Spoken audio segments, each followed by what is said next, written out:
processo Apito Dourado rebentou há 10 anos. Hoje a CMTV revela em exclusiva algumas das escutas do maior processo por suspeita de corrupção da história do futebol português. Durante anos, os resultados desportivos terão sido viciados. Pagava-se, por exemplo, com o serviço de prostitutas.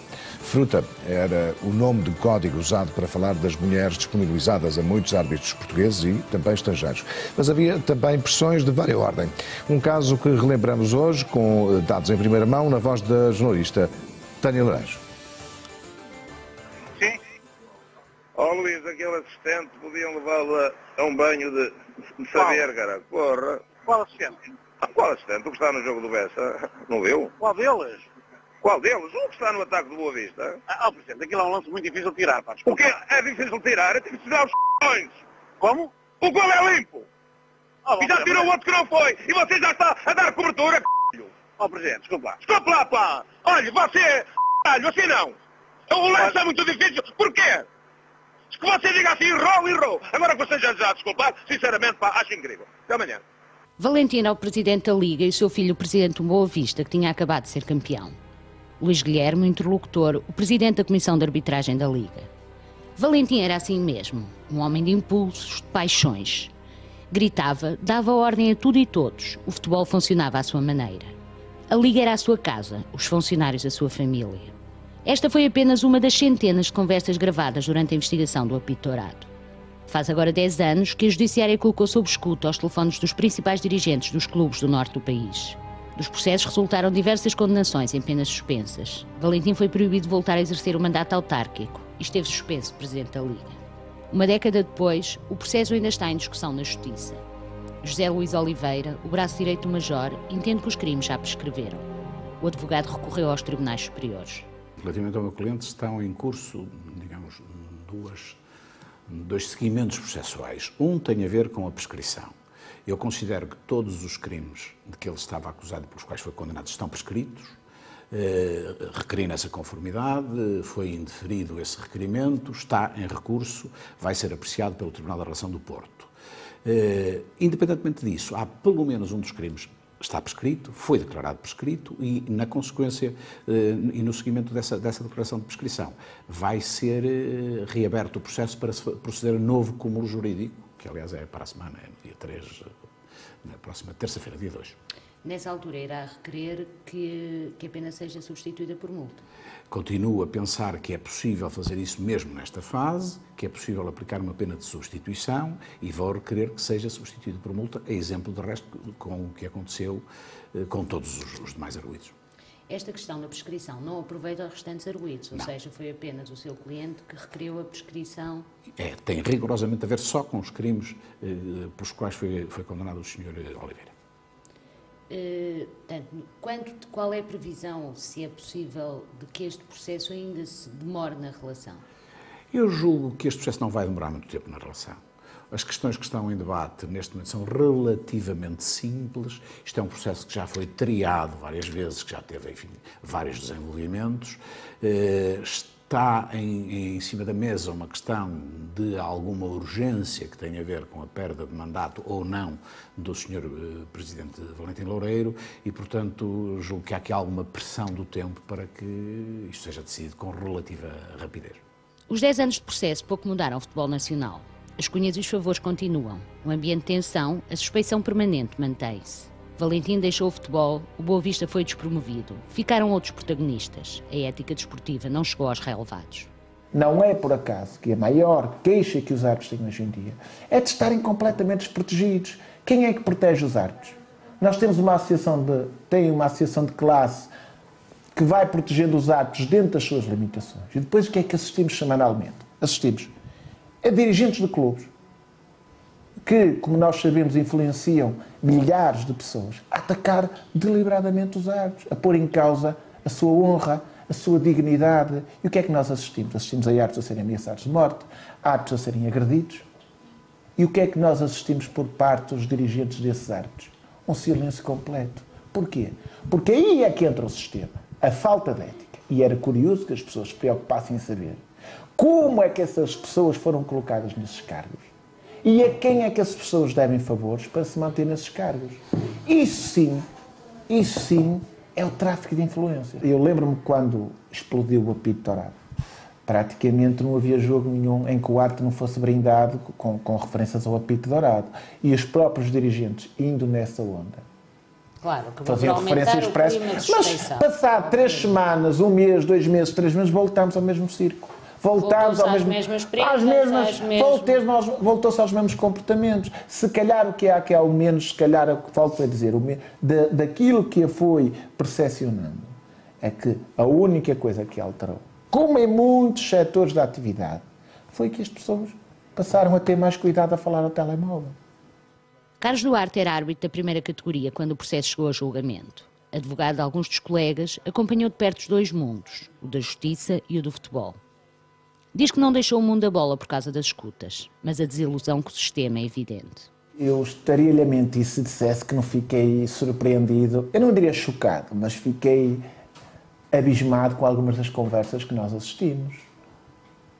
Quer dizer, vamos lá ver se nos entendemos. Nós estávamos a falar da vida, não profissional, mas da vida desportiva, que já, quer se queira, quer não, embora em Portugal não exista... Mas também estamos a falar de um negócio de milhões, o futebol não é... Como é óbvio, vamos lá ver uma coisa. Nós temos que assumir de uma vez por todas, apesar de não haver profissionalismo nos árbitros, há árbitros que são profissionais. E, portanto, nós não estamos a falar de testões, nós estamos a falar, muitas vezes, da vida dessas mesmas pessoas. E, portanto, estamos a falar da subsistência, provavelmente, de alguns desses árbitros.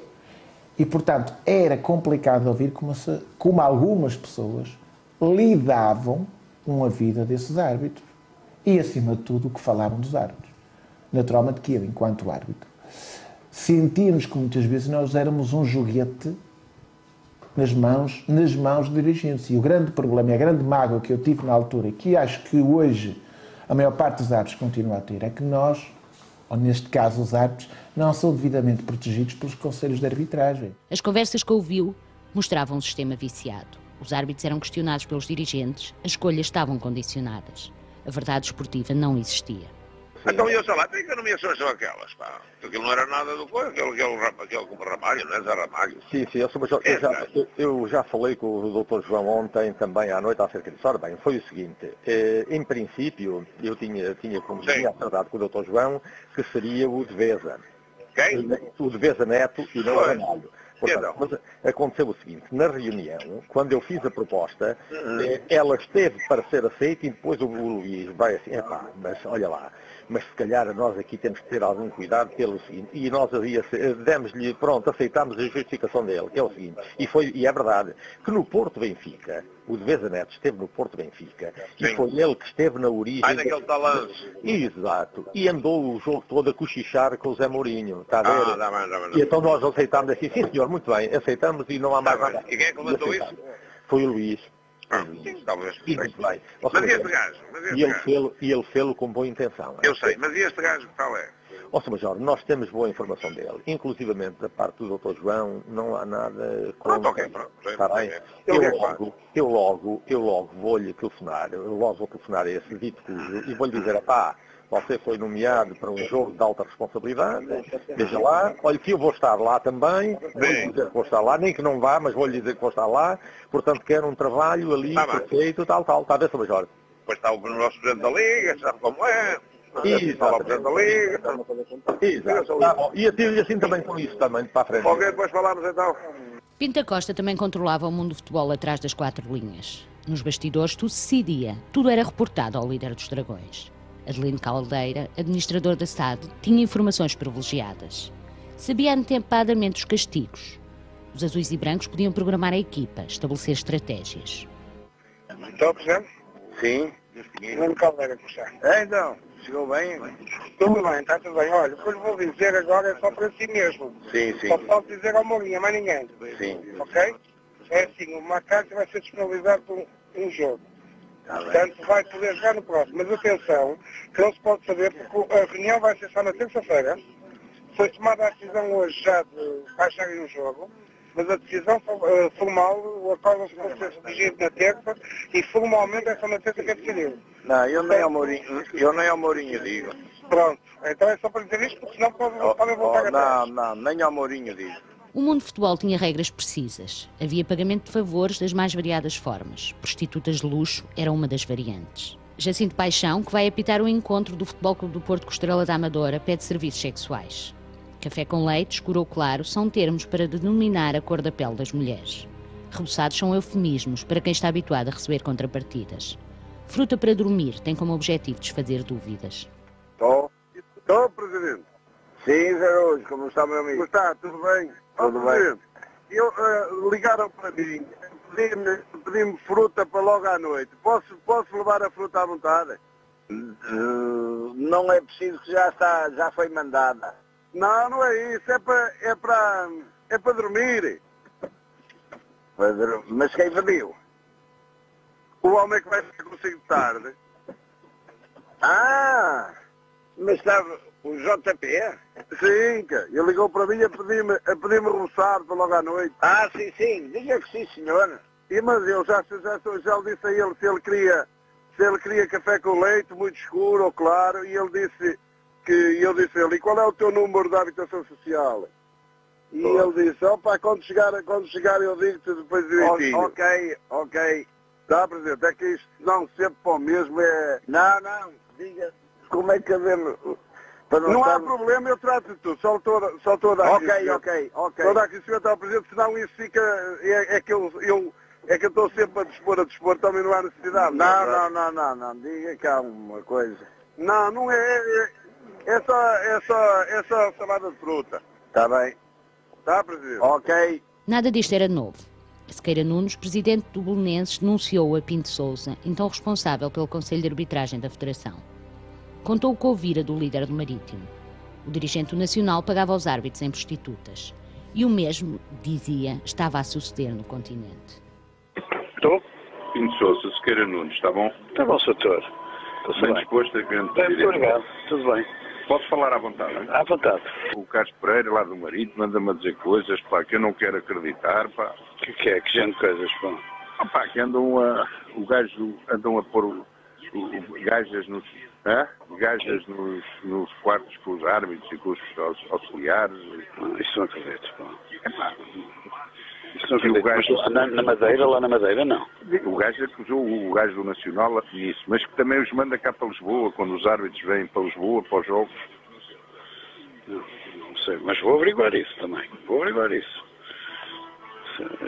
Eu estou a vender como só que eles dão-se pessimamente mal, mas vou saber se é verdade. O gato e o rato, é isso. Mas vou saber. Esteja descansado que vou averiguar isso. Eu só lhe peço Pinto Sousa, você já me conhece há muitos anos, não estou a... Só lhe peço tento isenção, porque eu estou metido aqui no molho de brócolis, não é? Está bem? Tá. Olha, um abraço, E desculpe lá nada, mas eu tinha que lhe dizer. Nada, e boa sorte, boa sorte. Obrigadinho, Deus. Nada aconteceu. Os órgãos de justiça desportiva não atuaram. Todos fecharam os olhos a uma realidade subejamente conhecida. Passaram ao lado das suspeitas de fraude. Foi há 9 anos que a Polícia Judiciária do Porto desencadeou uma operação de grande envergadura. Foram detidas as principais figuras do futebol nacional. Valentim Loureiro foi surpreendido em casa. Quando os inspectores chegaram, por volta das 7 horas da manhã, encontraram um presidente do Boa Vista ainda a dormir. O segredo era a palavra de ordem, até a Procuradoria-Geral da República desconhecia a emissão dos mandados. A direção da Polícia Judiciária acabou por ser demitida exatamente por esse facto. Meses depois, quando os inspectores chegaram à casa de Pinto da Costa, o líder dos Dragões já não se encontrava. Estava em Espanha, apenas a empregada abriu a porta. O segredo já não era a alma do negócio. Os diretores da Polícia Judiciária eram outros. Pinto da Costa tinha ganho a Justiça. A Justiça tentou repor o que o futebol preferia ignorar. Foi acusada de dar dimensão criminal a algo que não passava do plano da ética. Ignorou-se sempre que estava em causa uma indústria de milhões. O meu convidado, Carlos Anjos, é ex-inspetor da Polícia Judiciária. Boa noite. Ao ouvir estas escutas, o que é que sente um investigador, ou um ex-investigador no seu caso?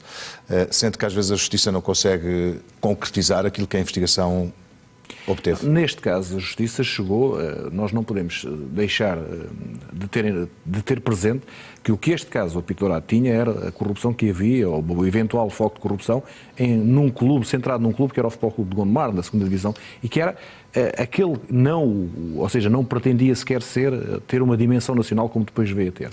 Agora, este processo, e até porque, mais importante do que o próprio caso do apito dourado, nós tínhamos tido 3 processos antes. Os casos Guimar, os Carlos Calheiros e depois Francisco Silva, onde aí sim foi corrupção, condenação e foi corrupção em jogos da primeira divisão. O que este caso apito dourado nos traz é, pela primeira vez, traz para o espaço público, para a dimensão pública, o que eram as conversas e o que é que era o modus operandi que ficou conhecido de toda a gente, das pessoas do futebol, dos dirigentes do futebol. Todos nós tínhamos uma noção do que é que se passava neste mundo do futebol e este caso, nomeadamente as escutas que a comunicação social foi transcrevendo e foi dando a conhecer, vieram demonstrar a todos nós a forma, acima de tudo, a forma impune como estas pessoas se moviam no espaço público e que não era sequer segredo. Eles disseram o que disseram, foram gravados a dizer isto, porque eles diziam isto nos restaurantes onde almoçavam, todos nós sabíamos, ou a sociedade portuguesa sabia, pelo menos a mais bem informada, do restaurante Canal Caveira, de Espinho, de Leiria, de Pombal, onde os árbitros, com os dirigentes desportivos, combinavam não apenas estas questões que nós ouvimos aqui, mas as subidas e descidas de árbitros e aqui tudo aquilo que o apito dourado trouxe, ou que o apito dourado deu à estampa. Este foi o primeiro a ter escutas telefónicas com esta dimensão.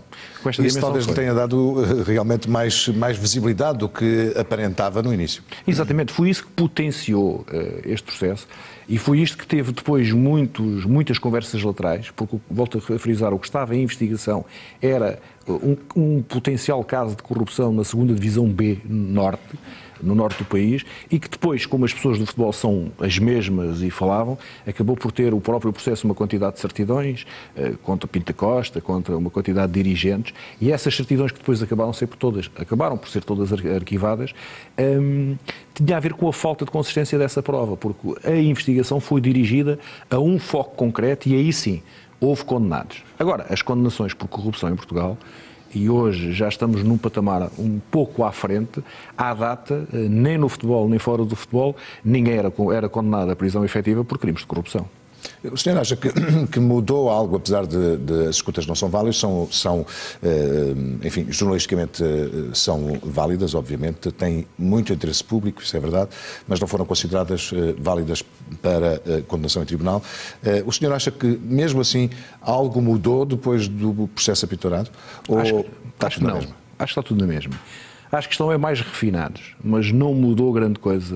Não me parece que tenha mudado grande coisa no futebol nacional. E a prova disso é que a luta pelo poder continua a mesma.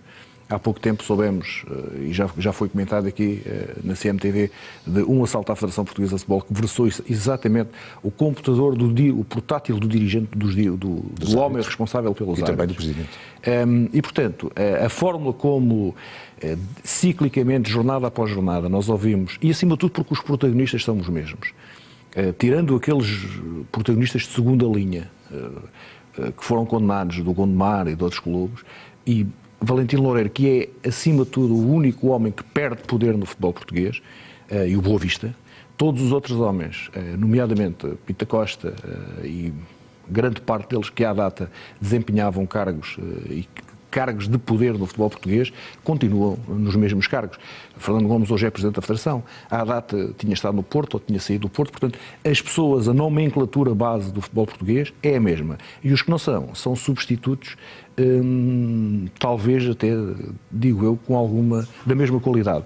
E recentemente tivemos um caso no Sporting com um dirigente novo, que praticamente o seu modus operandi ou aquilo que pretendia era um esquema similar de controle do património dos árbitros, da vida dos árbitros, àquilo que já tínhamos visto. E, portanto, não me parece, aliás, se me permites, eu não acredito que a Justiça tenha capacidade para reformular estas coisas. A Justiça resolve fenómenos. Há um fenómeno criminal, seja ele de corrupção, de roubo, aquilo que for, a Justiça pode encontrar culpados, fazer prova e apresentá-los em tribunal.